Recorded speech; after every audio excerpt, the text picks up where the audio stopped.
देरहागोना खाथां बाव कुनु कन्टेस्ट थानाय नङा EPPL नि केन्डिडेटनो देरहागोन बे 100%। गामसा गोदान दख'ना गोदान गस्ला गोदान गाननानै दले बले भट हैनो थांनांगौ खर' दावसि खालामनो नाङा गावजों गाव कुनु माने होसोलायनाय बुलायनाय नांलायनाय खमलायनाय खालामनो नाङा EPPL नि बिजाथिखौ जोङो खोनादों थाबैनो फोसावगोन दाबो बिसायख'थिनि तारिखखौनो फोसावाखै जेब्ला बिसायख'थिनि तारिखखौ फोसावगोन बेनि खाथि खालानो जोंनि EPPL नि बिजाथिनि मुंखौ फोसावनाय जागोन गतिके जेब्लानो जोङो थांखि लागोन सिगाङावनो नोंथांमोननो खौरां बिजोंनोनो मिथिहोहरनाय जागोन देरहागोना खाथां बाव कुनु कन्टेस्ट थानाय नङा EPPL नि केन्डिडेटनो देरहागोन बे 100%।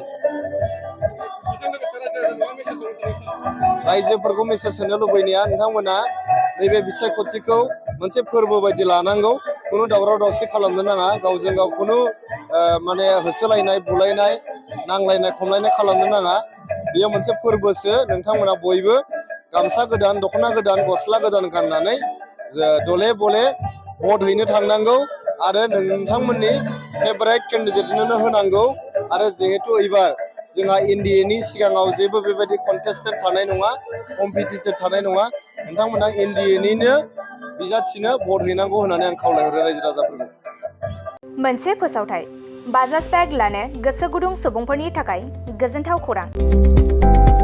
क'क्राझार सोहोराव थानाय दावहारु अट' एजेन्सिया फैगौ 6 मार्चनिफ्राय 12 मार्चसिम मेगा लन आरो एक्सचेन्ज मेला होगासिनो दं।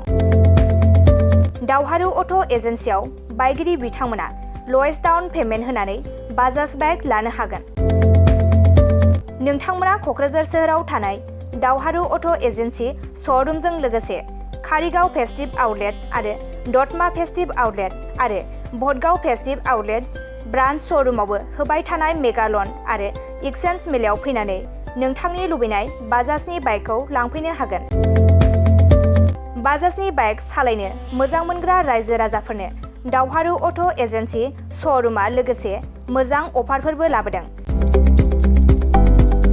बेफोरनो जाबाय गंनै helmet free 5 litre petrol free bike बायगिरिफोरनो फ्रि एश्योर्ड गिफ्ट हरनाय जागोन आरो एक्सचेन्ज खाबुआबो एभेलेबल जागोन।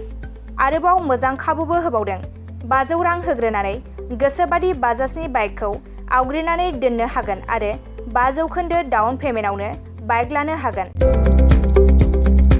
लोगोसे गोबां बाथ्रा मिथिनो थाखाय 6000399187 आरो 8822018193 जानबुं नाम्बारनि गेजेरजों फन खालामनानै मिथिनो हागोन।